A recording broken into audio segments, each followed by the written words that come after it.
Joining me now, former federal prosecutor John Flannery. We've been tracking several of these investigations. You've done some of these, maybe not as sprawling as the insurrection. What's important at this stage? Well, what I see is they're asking for extra time for the search warrants, meaning that they don't want anybody to know about the warrants they filed. And in the James case, which is a recent affidavit in which they arrested him, you'll note that they list the search warrants, and the search warrants ask for time, date, and place information on cell phones. And that's how they were able to put him in different places in that case. And he was, if you know, he was associated with Stone on the day of the insurrection. He was part of the security force, so they say. So why is that important? Two parts. One is you're arresting with a complaint to keep open the possibility that you'll flip the person that you're arresting on the complaint, so you haven't indicted because you don't believe you have your whole case yet.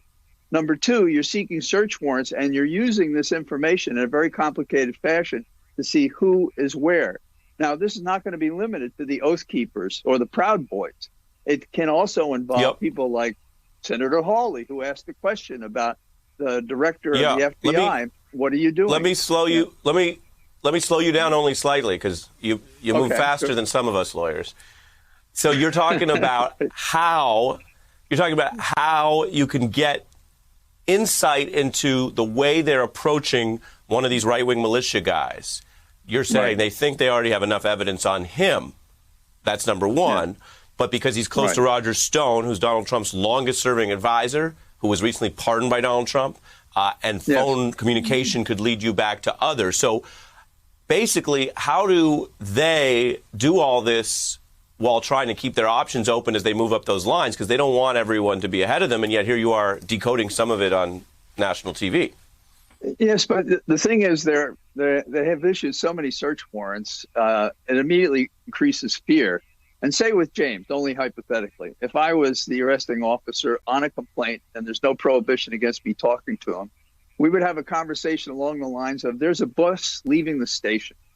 You can be on the bus or under the bus. We have put you in the Capitol. We have put you with these other people. We have these crimes. Your exposure is tremendous. So would you like to talk to us about what else was going on? Now, you do this with every person, for example, Caldwell in Virginia, who was in the first complaint, I believe, in December.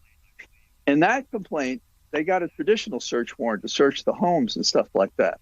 This is very different. This is a database of information, and then they'll look for connections. And you're right, I have never handled a case as complex as this. But the basic rules don't change. It's just an iteration upon an iteration upon an iteration.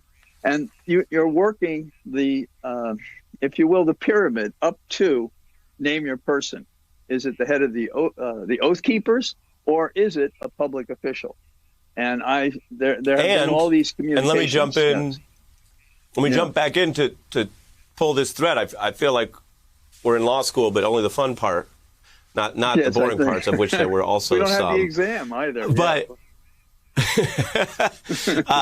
yeah, you're right. It's so much better. But pulling that important thread that you just reference is, okay, everyone remembers the second impeachment. It was the most bipartisan condemnation of a president through that process in American history. That's bad for Trump, even though the founders made it super hard to convict or ban from office. But what you're describing is whether these threads get you back to any other officials. And the idea here is to follow the facts. In other words, if a given senator or president wasn't involved or didn't knowingly try to incite violence, fine.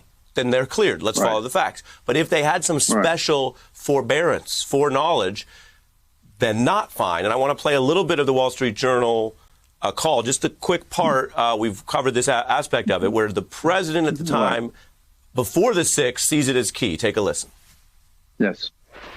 Do you think they'll be working after Christmas and keep it going fast? Because, we have that date of the 6th, which is a very important date.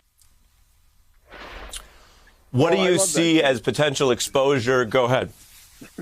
Well, what I see is he uses the same words. He says to the investigator, can you find for me? The same words he used with the Secretary of State, the Georgia Secretary of State. Now, in New York, we're going to have a complicated case involving, I don't know, $270 million for 4 buildings and loans. And you mentioned that in your wrap up there. Well, this case, I think, is more like a 2-by drug case. You got 2 tapes by the principal himself, Trump, basically interfering in the election, trying to lean on the 2 of them, and they both resist. And so this is really dangerous. You always say the worst testimony against the defendant in his own words against himself. And here you have him doing what he does all the time, transactional. This is really important. You really should do this. You'll be important. This is really good. Just find me. And in the county where the black vote is great, that's where I want you to look. I want you to go in there. And I want you to do something artificially. I want you to look at the signatures 2 years ago and compare them to their current signatures. And if they're different, I want you to throw them out. And if there's so many, I want you to throw out all of them in Fulton County. That was the conversation with the investigator. Well, she didn't buy. They didn't know they had the tape until they recently found it, I think, in response to a FOIA request. Happy find for the investigators. And so I would think that the Fulton County DA is very excited about this. Yeah, you link several of these together. Very interesting. I'm over on time. I will say, John Flannery, as we peek around the corner of this pandemic lockdown season, potentially, we know you to be one of the people who never stop dressing up every single day, even in quarantine. Well, I do a walk and talk on the trails. My friends who know that, and they see me in country dress, if you will. But yes, most of the time I'm wearing this uniform. Well, you're just a simple country lawyer after all. Yeah, exactly. John Flannery, federal prosecutor, former congressional counsel, we're indebted to your expertise tonight on more than one Trump case. Thank you. Thank you. Thank you. Thank you very much. Thank all of you out there. Thank you as always. Thanks to at home. Thanks for watching. Thank you so much for letting us into your homes during these extraordinary times.